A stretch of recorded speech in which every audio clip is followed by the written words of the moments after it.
दिल्ली के बीचों बीच करोल बाग से थोड़ी दूर एक पुराना सरकारी अस्पताल था, संजय नगर सिविल हॉस्पिटल। 1987 में बना यह हॉस्पिटल 2003 में अचानक बंद कर दिया गया। सरकारी फाइलों में कारण लिखा गया था मेंटेनेंस और केमिकल कंटामिनेशन, लेकिन असली वजह किसी को नहीं पता थी। आसपास के लोग कहते थे उस साल किसी रात अस्पताल में कुछ ऐसा हुआ जिसे सरकार ने हमेशा के लिए दफना दिया। अब वह जगह खंडहर बन चुकी थी। टूटी छतें, दीवारों पर फफूंदी और हवा में सड़न की ऐसी गंध जो किसी मुर्दा घर से भी ज्यादा डरावनी लगती थी। शाम ढलते ही वहां एक अजीब सन्नाटा फैल जाता और कभी कभी लोगों को किसी औरत की हल्की सी चीख सुनाई देती थी। कोई उसका नाम लेता, रानी आरव मेहरा। दिल्ली का एक 27 साल का क्राइम जर्नलिस्ट था। सनसनीखेज खबरें ढूंढना उसका शौक था। एक रात उसे एक अनजान ईमेल मिला, अगर तुम्हें सच जानना है तो संजय नगर हॉस्पिटल जाओ, वहां रानी तुम्हारा इंतजार कर रही है। ईमेल के साथ एक पुरानी तस्वीर लगी थी, नर्स की यूनिफॉर्म में एक लड़की जिसका आधा चेहरा जला हुआ था। नीचे नाम लिखा था, रानी स्टाफ नर्स 2003। आरव ने वह फोटो देर तक देखा। उस चेहरे में कुछ ऐसा था जो डरावना भी था और दुख भरा भी। उसने अगले दिन अपने एडिटर को बताया तो वो हंस पड़ा। आरव, ये सब भूत प्रेत की बातें छोड़, दिल्ली की पॉलिटिक्स ही सबसे बड़ा हॉरर है। मगर आरव के अंदर कुछ हलचल हो चुकी थी। उसने तय किया कि वह खुद जाकर देखेगा कि आखिर इस हॉस्पिटल में क्या सच छिपा है। अगली रात ठीक 12 बजे आरव अपनी कार लेकर वहां पहुंचा। हॉस्पिटल का गेट जंग खाया हुआ था। ऊपर लगा पुराना बोर्ड हवा में टकराकर खड़खड़ा रहा था, Sanjay Nagar civil hospital. Gate पर पुरानी पुलिस टेप लगी थी, लेकिन फटी हुई। अंदर झांकने पर टूटी खिड़कियां, जंग लगे बेड और बिखरे इंजेक्शन नजर आ रहे थे। वह थोड़ा हिचका, पर फिर हिम्मत जुटाकर अंदर बढ़ गया। जैसे ही उसने टॉर्च ऑन की, एक ठंडी हवा चली और दूर से किसी औरत की हल्की हंसी सुनाई दी। आरव ने मुड़कर देखा, कोई नहीं था। तभी उसका फोन वाइब्रेट हुआ। स्क्रीन पर मैसेज आया, वेलकम आरव, मैं इंतजार कर रही थी। रानी। उसका दिल तेजी से धड़कने लगा। उसने नंबर ट्रेस करने की कोशिश की, लेकिन नेटवर्क सिर्फ एक सिग्नल पर अटका हुआ था। उसने फोन जेब में रखा और रिसेप्शन की तरफ बढ़ा।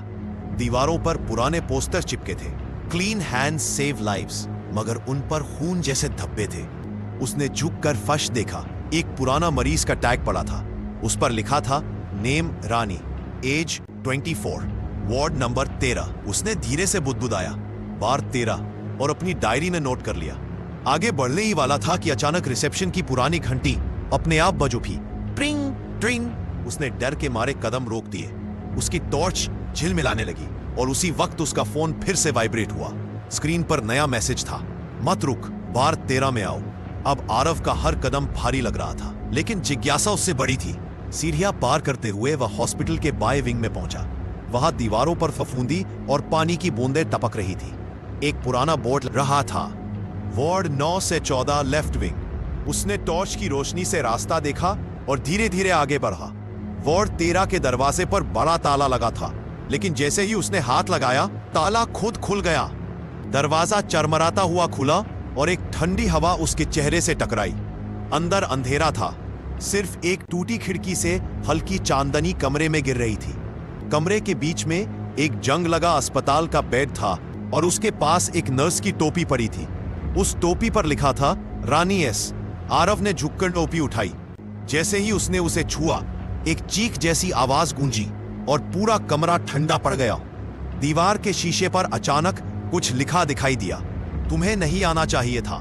आरव ने धीरे धीरे पीछे मुड़कर देखा। बेड पर अब कोई बैठा था, सफेद यूनिफॉर्म में एक औरत जिसका आधा चेहरा जला हुआ था और जिसकी आंखें सीधा आरव की ओर थी। उसकी आवाज बर्फ जैसी ठंडी थी। तुम रानी हो? आरव ने पूछा। उस औरत ने हल्की मुस्कान दी और कहा, नहीं, मैं वही हूं जिसे उन्होंने जला दिया था। जैसे ही उसने ये कहा, पूरा कमरा हिलने लगा, लाइट छपकने लगी और दरवाजा अपने आप बंद हो गया। आरव की सांसें तेज हो गईं। अचानक उसके सामने वो औरत गायब हो गई और उसी पल उसके दिमाग में जैसे कोई फ्लैश चमका। एक पुरानी याद, किसी और वक्त की। उसे दिखा वही हॉस्पिटल, लेकिन साल 2003। ऑपरेशन थिएटर में हंगामा मचा है। डॉक्टरों के चेहरे मास्क से ढंके हुए हैं। एक राजनीतिक नेता का बेटा कोमा में है। रानी वहां नर्स के रूप में खड़ी है। वो कहती है, सर ये डोज बहुत ज्यादा है, मरीज नहीं बचेगा। लेकिन डॉक्टर चिल्लाता है, ये ऑर्डर है, नर्स करो जैसा कहा गया है। इंजेक्शन देती है और कुछ सेकंड बाद मरीज मर जाता है। पूरे हॉस्पिटल में हंगामा मचाता है। डॉक्टर रानी पर इल्जाम लगाते हैं, इसने गलत दवा दी। वो रोती है, मैंने वही किया जो आपने कहा था। मगर कोई नहीं सुनता। रात होते होते उसे ऑपरेशन थिएटर में बंद कर दिया जाता है और कुछ देर बाद वहां आग लग जाती है। अंदर से उसकी चीखें गूंजती हैं, मैं निर्दोष हूं, मुझे बचाओ। लेकिन कोई नहीं आता। सुबह जब आग बुझाई गई तो रानी की राख के सिवा कुछ नहीं बचा था। वही रात थी जब हॉस्पिटल को हमेशा के लिए बंद कर दिया गया। आरव की आंखें खुली तो उसने खुद को फिर उसी वार्ड में पाया। कमरे में सन्नाटा था। न बेड पर कोई था, न टोपी, न शीशे पर लिखा संदेश। बस एक छोटा सा कागज पड़ा था, अगर सच लिखने की हिम्मत है तो 2003 के रिकॉर्ड खोज, मुझे इंसाफ चाहिए। फोन फिर से वाइब्रेट हुआ। स्क्रीन पर लिखा था, मैं अभी भी यही हूं आरव, तुम नहीं जा सकते। उसके हाथ कांपने लगे। दरवाजा अपने आप बंद हो गया और हवा में नर्स की खुशबू फैल गई, वही जो अस्पताल में पहले महसूस हुई थी। आरव ने डर के बावजूद जोर से कहा, रानी मैं तेरा सच दुनिया के सामने लाऊंगा। लेकिन तभी उसके फोन का कैमरा अपने आप ऑन हो गया और स्क्रीन पर अपने आप शब्द उभरे, रिकॉर्डिंग रानीज रिवेंज बिगिंस। कमरे में अंधेरा छा गया और टॉर्च की आखिरी किरण बुझते ही बस एक हल्की फुसफुसाहट सुनाई दी, अब तुम भी मेरा हिस्सा हो आरव। कमरा अब बिल्कुल शांत था। बस आरव के फोन की स्क्रीन पर लाल बिंदु चमक रहा था, रिकॉर्डिंग इन प्रोग्रेस। उसकी सांसें भारी थी। उसने टॉर्च को फिर से चालू करने की कोशिश की, पर अब वह झिलमिलाकर बंद हो चुकी थी। अंधेरे में उसके चारों ओर एक धीमी धीमी ठंडक घूम रही थी, जैसे कोई उसकी गर्दन के बहुत करीब सांस ले रहा हो। वह धीरे से बोला, कौन है वहां? जवाब नहीं आया और उसे लगा जैसे कोई पीछे से उसके बालों को छूकर चला गया हो। उसने झटके से मुड़कर देखा, कोई नहीं था। फिर अचानक उसके फोन से एक पुरानी नस की आवाज निकली, जैसे रिकॉर्डिंग खुद बोल रही हो, वार्ड 13 रिकॉर्ड रूम। और फिर आवाज बंद। आरव ने तेजी से सोचा, रानी ने कहा था कि 2003 के रिकॉर्ड ढूंढो। शायद रिकॉर्ड रूम में उसका सच छिपा है, लेकिन वहां कैसे जाया जाए? उसने दरवाजे की ओर कदम बढ़ाए। दरवाजा अब बंद नहीं था, जैसे किसी ने चुपचाप उसे खोल दिया हो। वह बाहर निकला और लंबी अंधेरी गलियारे में चलने लगा। हर कदम के साथ फर्श से धूल उड़ रही थी, दीवारों पर छाया हिल रही थी। किसी कमरे के अंदर कुछ गिरने की आवाज आई। उसने टॉर्च की रोशनी डाली। एक व्हीलचेयर अपने आप धीरे धीरे चल रही थी, बिना किसी के धकेले। आरव ने अपनी सांस रोक ली। वो धीरे से बोला, मैं यहां डरने नहीं आया हूं, मैं सच्चाई जानने आया हूं। उसकी आवाज गलियारे में गूंज उठी। तभी पीछे से किसी औरत की फुसफुसाहट सुनाई दी, फिर भी डरना पड़ेगा। उसने पलट कर देखा, लेकिन वहां कुछ नहीं था। बस एक पुराना बोर्ड पड़ा था जिस पर लिखा था, रिकॉर्ड रूम बेसमेंट लेवल। वह सीढ़ियों की ओर बढ़ा। नीचे जाते हुए हवा और ठंडी होती जा रही थी। दीवारों पर टपकते पानी की आवाज पूरे बेसमेंट में गूंज रही थी। नीचे पहुंचकर उसने दरवाजा खोला। भारी जंग लगा दरवाजा जो हिलते ही चीखने जैसा शोर कर रहा था। अंदर फाइलों का ढेर था, टूटी अलमारियां, बिखरे पन्ने और धूल से ढंकी टेबलें। उसने टॉर्च उठाई और इधर उधर देखना शुरू किया। एक अलमारी के कोने में उसे एक पुरानी फाइल दिखी, जिस पर लिखा था, इंसिडेंट रिपोर्ट मार्च 2003। उसने फाइल उठाई। जैसे ही उसने खोलने की कोशिश की, फाइल अपने आप खुल गई और उसके अंदर के पन्ने हवा में उड़ने लगे। कमरे में तेज हवा चलने लगी, जैसे किसी ने भीतर का सारा गुस्सा बाहर निकाल दिया हो। एक पन्ना उसके चेहरे से टकराया और नीचे गिरा। उसने उसे उठाया। उस पर लिखा था, nurse Rani Sharma suspended after patient's death. उसके नीचे किसी ने लाल स्याही से लिखा था, ट्रुथ बरीड इन OT2। आरव के रोंगटे खड़े हो गए। वही ऑपरेशन थिएटर जहां रानी की मौत हुई थी। उसने फाइल को बैग में डाला और वापस ऊपर जाने लगा। जैसे ही उसने सीढ़ियों पर कदम रखा, उसे लगा किसी ने उसका कंधा पकड़ा है। उसने पलटकर देखा, दीवार पर रानी की जली हुई परछाई बनी थी और धीरे धीरे हिल रही थी। आरव ने कांपते हुए कहा, रानी मैं तेरे लिए आया हूं, मैं तेरा सच सबको दिखाऊंगा। लेकिन परछाई ने धीरे से सिर झुकाया और बोली, तब तक नहीं जब तक तुझे वही दर्द ना महसूस हो जो मैंने किया था। अगले ही पल कमरे की सारी लाइट्स झपकी और अंधेरे से किसी ने आरव का हाथ पकड़ लिया। उसने महसूस किया जैसे उसका हाथ बर्फ में डूब गया हो। उसकी उंगलियों पर जलन हुई, जैसे कोई उसे आग में घसीट रहा हो। उसने जोर से खींचा और सीढ़ियों की ओर भागा। ऊपर पहुंचते ही उसे लगा वो किसी और समय में आ गया है। अब हॉस्पिटल वैसा खंडहर नहीं था। दीवारें साफ थी, लाइटें जल रही थी और लोग भाग दौड़ कर रहे थे। सामने से नर्सें जा रही थी, मरीज कराह रहे थे। आरव हक्का बक्का रह गया। उसने खुद से कहा, ये मैं कहां आ गया? फिर उसने देखा सामने वही रानी थी, जिंदा, मुस्कुराती हुई अपने वार्ड की तरफ बढ़ रही थी। उसने उसे आवाज दी, रानी, लेकिन किसी ने उसकी बात नहीं सुनी। सब लोग ऐसे चल रहे थे जैसे वह वहां हो ही नहीं। वह किसी भूतिया याद में फंसा हुआ था, एक टाइम लूप में। उसने देखा कुछ डॉक्टर एक कमरे की ओर दौड़े, वही OT2। अंदर से शोर आ रहा था। रानी भी उधर भागी। आरव उसके पीछे पीछे गया। अंदर डॉक्टर चिल्ला रहे थे, pressure drop, increase the dose. और रानी बोल रही थी, सर, डोज लिमिट क्रॉस कर गया है। फिर वही सन्नाटा, वही पल जब मरीज मर गया। आरव की आंखों के सामने सब हुआ, आरोप, चिल्लाहट और रानी को घसीटकर बाहर निकालते डॉक्टर। उसने देखा रानी रो रही थी, मैंने कुछ गलत नहीं किया। और फिर उसे बंद दरवाजे के पीछे धकेल दिया गया। आरव चीखा, दरवाजा खोलो, लेकिन किसी ने उसकी आवाज नहीं सुनी। उसी पल उसने देखा कमरे में आग भड़क उठी। रानी अंदर फंसी थी, उसकी चीखें गूंज रही थी, वही आवाज जो उसने पहले सुनी थी। आरव दरवाजा तोड़ने की कोशिश करता रहा, लेकिन उसकी उंगलियां दीवार से आर पार जा रही थी, जैसे वह अब इस दुनिया में नहीं, किसी और समय में फंसा हुआ था। आग की लपटें रानी को निगलने लगी और वह बस चिल्ला पाई, मैं निर्दोष थी। उसके बाद एक झटका लगा और सब कुछ गायब हो गया। आरव ने खुद को फिर उसी खंडहर में पाया, सांसें तेज, पसीने से भीगा हुआ। उसके पास अब वह फाइल थी, वही जिसमें सच लिखा था, लेकिन अब उस पर खून के धब्बे थे जो पहले नहीं थे। उसने फाइल खोली, अंदर एक नई लाइन लिखी थी लाल खून से, अब तू OT2 में जा, वरना सब कुछ दोबारा शुरू होगा। उसने धीरे से कहा, ठीक है रानी, मैं जाऊंगा, तेरे सच को उजागर करूंगा। उसने दीवार पर टॉर्च डाली और देखा नीचे की तरफ तीर का निशान बना था जो OT2 की ओर इशारा कर रहा था। वह आगे बढ़ा, पर इस बार अस्पताल की हवा और भारी थी। हर कोने से फुसफुसाहटें आ रही थी, कभी रानी की, कभी किसी बच्चे की, कभी किसी मरीज की। दीवारें जैसे जिंदा थीं, सांस ले रही थी। उसने खुद को संभाला और धीरे धीरे उस दरवाजे तक पहुंचा जिस पर लिखा था ऑपरेशन थिएटर 2।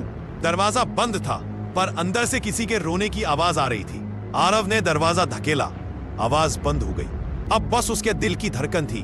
दरवाजा खोला, अंदर सिर्फ राख, टूटी मशीनें और एक टूटी हुई खिड़की थी, लेकिन बीच में जमीन पर राख से लिखा हुआ था, रानी वांट्स जस्टिस। अचानक कमरे की सारी मशीनें अपने आप चालू हो गईं। मॉनिटर की स्क्रीन पर शब्द उभरे, वेलकम बैक आरव। और उसी पल पीछे से किसी ने धीरे से कहा, अब सच का ऑपरेशन शुरू होता है। रानी की आंखें अब हमेशा आधी खुली रहती थी। नींद तो जैसे उसके जीवन से गायब हो चुकी थी। जब भी वो आंखें बंद करती, वहीं अस्पताल की खामोश दीवारें, वहीं जंग लगी स्ट्रेचर और वो आवाजें उसकी नींद में घुस आती। रात में छत से पानी टपकने की आवाज नहीं, बल्कि किसी के भारी कदमों की गूंज सुनाई देती, जैसे कोई गलियारे में घूम रहा हो। उसने कई बार खुद से कहा कि यह सब भ्रम है, लेकिन हर सुबह जब वो अपनी डायरी खोलती तो उसमें ऐसे शब्द लिखे मिलते जिन्हें उसने कभी लिखा ही नहीं था। मैं अभी भी यहाँ हूं, तू लौट के क्यों आई रानी? वो कांप जाती, उसकी उंगलियां सिहर उठती। कभी कभी डायरी के कोनों पर सूखे खून के धब्बे मिलते। एक रात वो सह नहीं पाई। उसने खुद से कहा कि आज सब खत्म करेगी। उसने अस्पताल जाने का फैसला किया, अकेले। रात के करीब 11 बजे वो वहां पहुंची। आसमान पूरी तरह काला था और हल्की ठंडी हवा चल रही थी। चारों तरफ सन्नाटा। अंदर घुसते ही दरवाजा अपने आप बंद हो गया, जैसे किसी ने पीछे से जोर से धक्का मारा हो। उसने मुड़कर देखा, कोई नहीं। अंदर वही पुरानी बदबू, वही दीवारों पर सूखे खून के निशान और वही शांत पड़ी वार्डें। मगर इस बार कुछ अलग था। उसे लग रहा था जैसे कोई उसकी नकल कर रहा हो। जब वो एक कदम चलती, पीछे से एक और कदम की आवाज आती। वो रुकी, आवाज भी रुक गई। वो चली, आवाज भी चली। दिल की धड़कनें अब इतनी तेज हो चुकी थीं कि वो खुद उन्हें सुन पा रही थी। उसने टॉर्च निकाली और रिकॉर्ड रूम की तरफ बढ़ी। दरवाजा आधा टूटा हुआ था। जैसे ही उसने दरवाजा खोला, हवा का तेज झोंका आया और सारे कागज चारों ओर उड़ गए। उनमें से एक फाइल उसके पैरों के पास आकर गिरी। उस फाइल पर लिखा था, पेशेंट रानी शर्मा। उसके पैरों तले जमीन जैसे खिसक गई। वो फाइल उसकी ही थी, लेकिन उसमें लिखा था डेथ टाइम 2:45 AM 12 अगस्त 2002। उसकी सांसें थम गई, उसका गला सूख गया। मैं तो जिंदा हूं, उसने खुद से कहा, लेकिन उसकी आवाज किसी और की लग रही थी, भारी, टूटी हुई। शीशे की टूटी खिड़की में झांक कर देखा, पर वहां कोई चेहरा नहीं था, सिर्फ काली धुंध। पीछे से अचानक किसी ने उसका नाम लिया, बहुत पास से। रानी, उसने पलट कर देखा और वहां एक और वो ही खड़ी थी। वही चेहरा, वही कपड़े, बस आंखें पूरी तरह काली। तू तो मर चुकी है, वो डरते हुए बोली। पर दूसरी रानी मुस्कुराई। मर तो मैं गई थी, पर तू नहीं समझी, अब तू मेरी जगह लेगी। उससे पहले कि रानी कुछ कह पाती, दीवारों से धुआं निकलने लगा और सारे बल्ब एक साथ जल उठे। हर वार्ड से मरीजों की चीखें आने लगी, स्ट्रेचर अपने आप चलने लगे, दरवाजे जोर जोर से बंद होने लगे। रानी पीछे हटते हुए गिर पड़ी और जैसे ही उसने हाथ उठाया, उसकी हथेली पर वही खून के निशान थे जो डायरी में दिखते थे। धीरे धीरे वो दूसरी रानी उसकी ओर बढ़ने लगी। हर कदम के साथ उसकी परछाई बड़ी होती गई और जब वो बस कुछ इंच दूर थी, उसकी आंखों से धुआं निकलने लगा। अब 13 नंबर है। एक चीख गूंजी जो पूरे अस्पताल में फैल गई। बिजली चली गई और अंधेरे में सिर्फ एक आवाज गूंजी, तप तप तप, जैसे किसी के नंगे पैर फर्श पर चल रहे हो। सुबह जब चौकीदार वहां पहुंचा तो रिकॉर्ड रूम का दरवाजा खुला था। फाइलें जमीन पर बिखरी थी।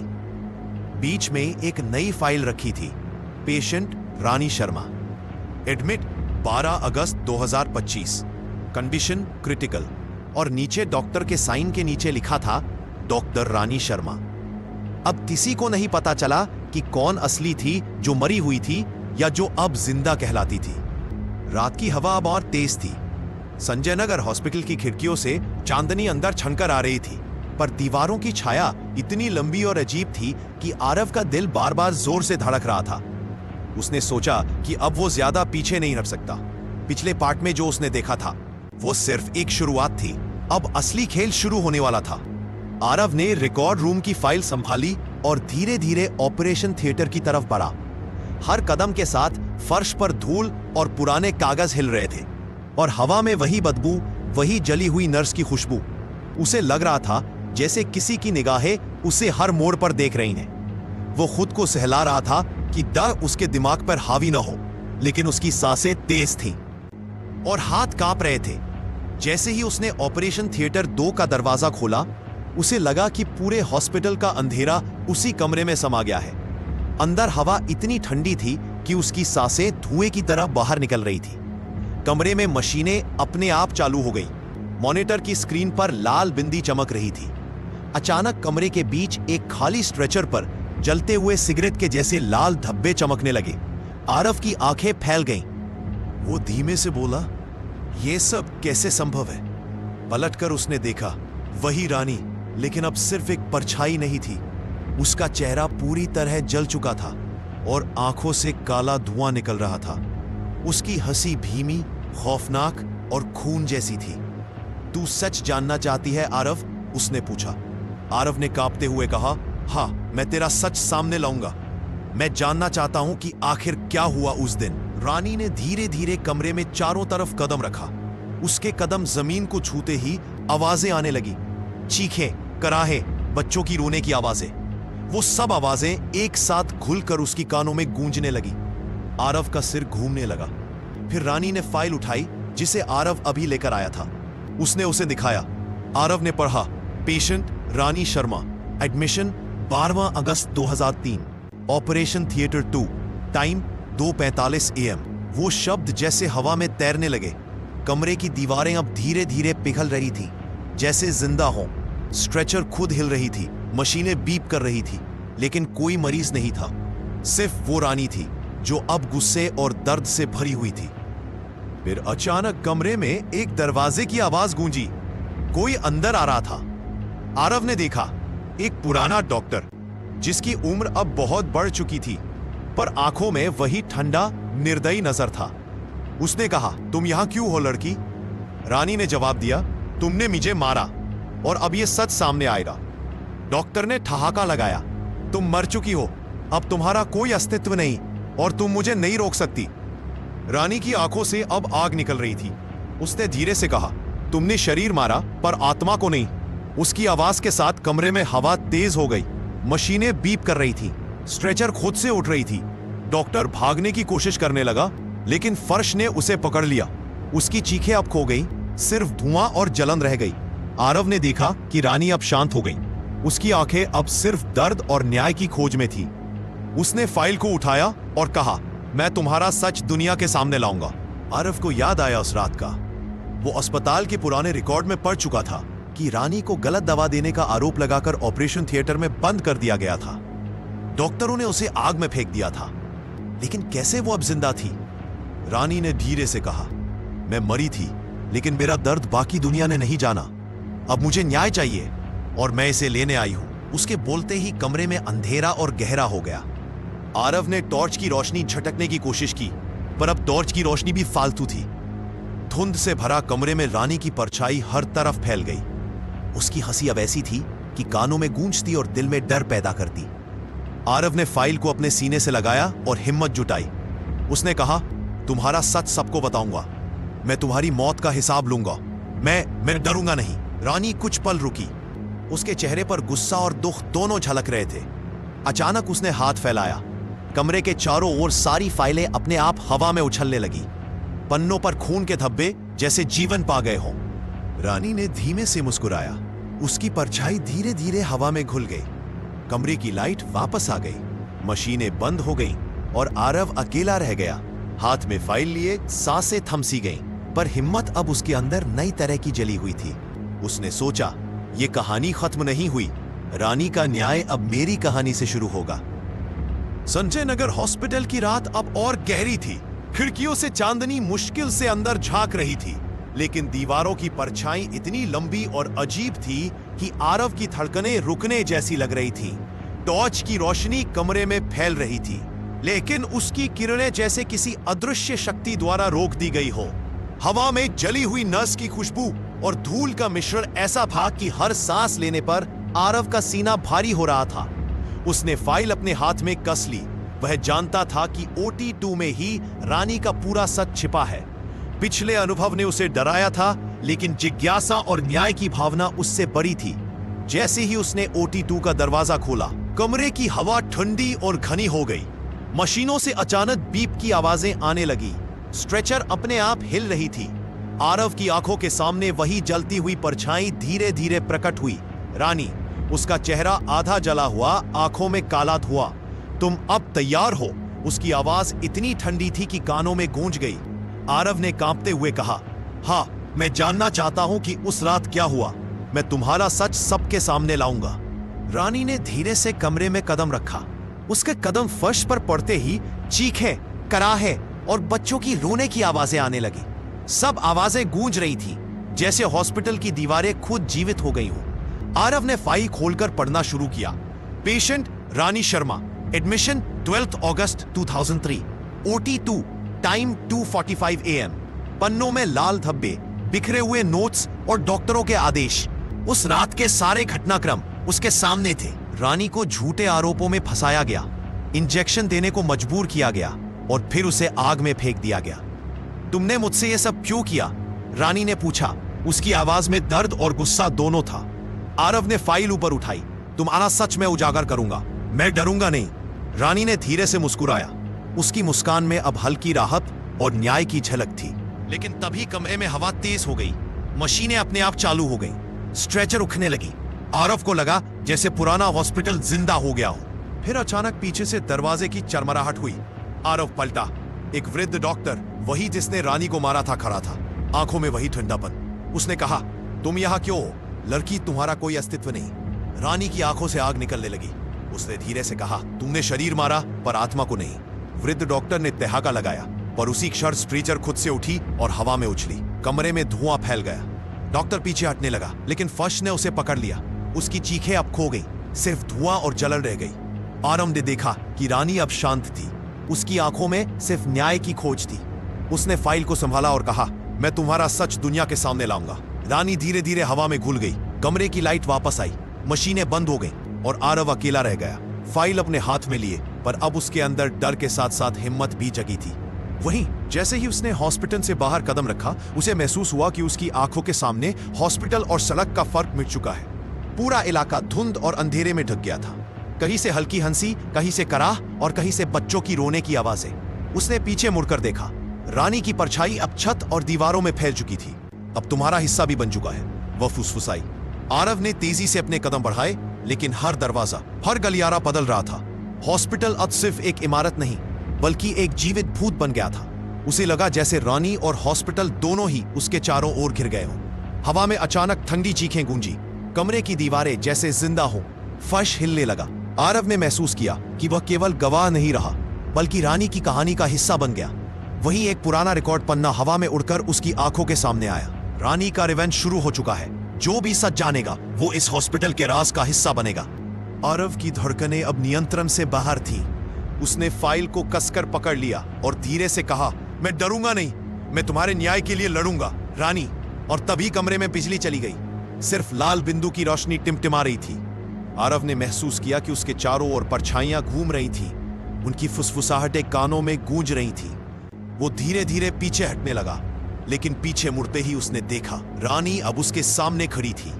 उसकी आंखों में अब सिर्फ न्याय और दर्द का मिश्रण था। उसने कहा, अब तुम देखोगे कि सच कितनी कीमती चीज है। आरव ने फाइल को सामने उठाया और कमरे की तरफ देखा। OT2 की लाइट धीरे धीरे जल रही थी।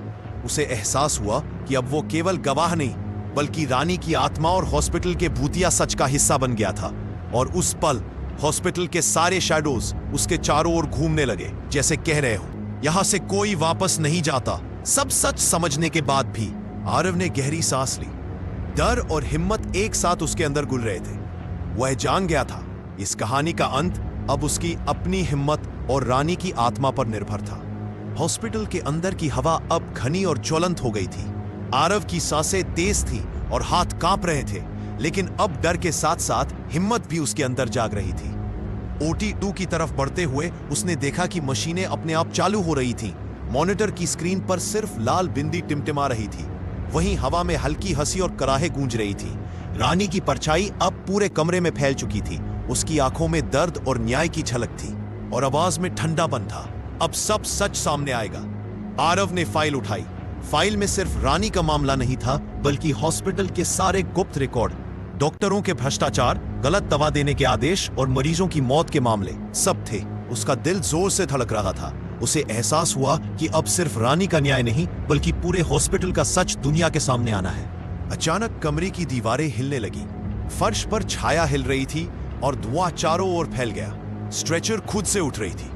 आरव ने कदम पीछे बढ़ाए, लेकिन रानी की परछाई उसके सामने खड़ी थी।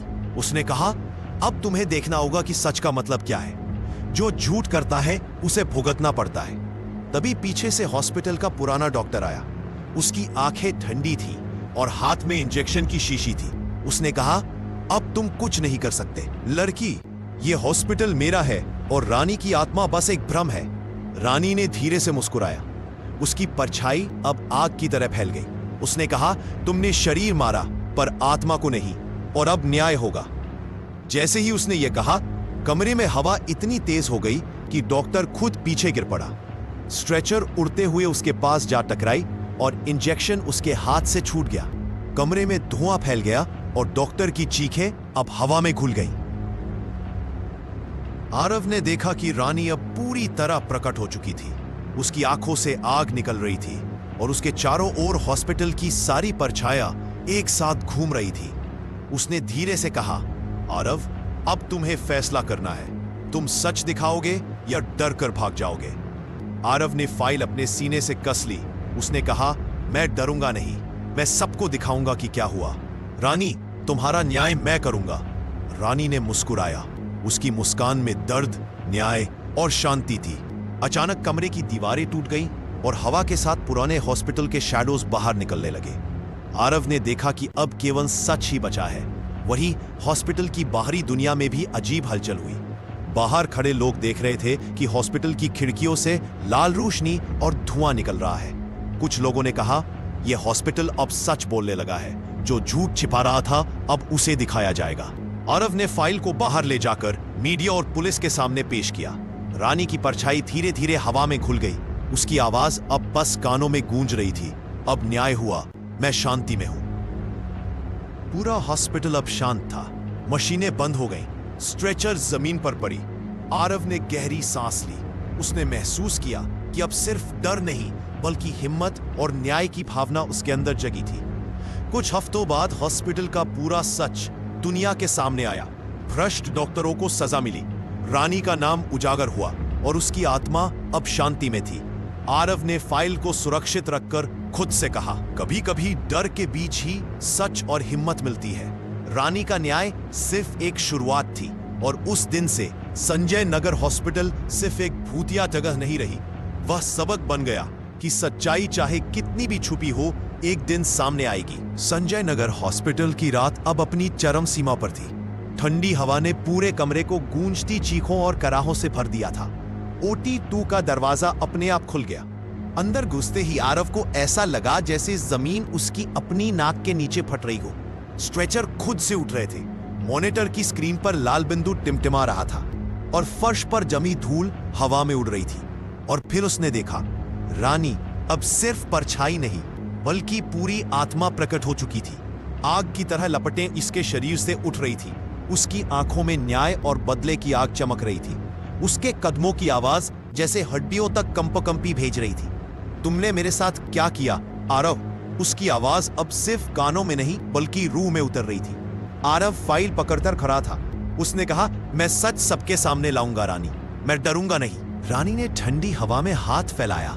अचानक कमरे में हॉस्पिटल की पुरानी आत्माओं की भीड़ सामने आ गई। वो लोग जो वर्षों पहले गलत इलाज और भ्रष्टाचार का शिकार हुए थे, अब लाल लाल आंखों वाली परछाइयों के रूप में उसके चारों ओर खड़े थे। हर आत्मा अपनी चीख के साथ कह रही थी, सच का भुगतान मिलेगा। तभी पुराने डॉक्टर जिसने रानी को जला दिया था अंदर घुसा, हाथ में इंजेक्शन की शीशी और चेहरे पर घिनौना हावा भाव। उसने ठाका लगाया, यह सब अंधविश्वास है, तुम कुछ नहीं कर सकते। पर उसी पल स्ट्रेचर हवा में उड़कर उसके पास जा टकराई। फर्श ने कमरे की दीवारें टूटने लगी। पुरानी खिड़कियों से लाल और काले धुएं की लहरें बाहर फैल गईं। हॉस्पिटल का पूरा खंडहर जीवित हो उठा। फर्श हिल रहे थे, पंखे घूम रहे थे, मशीनें बीप कर रही थीं, पर सब कुछ रानी की शक्ति के अधीन था।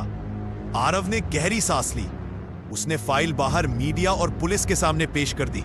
सबने देखा, भ्रष्टाचार, झूठे आदेश और मौत की कहानियां अब सार्वजनिक थी। रानी ने धीमी मुस्कान दी।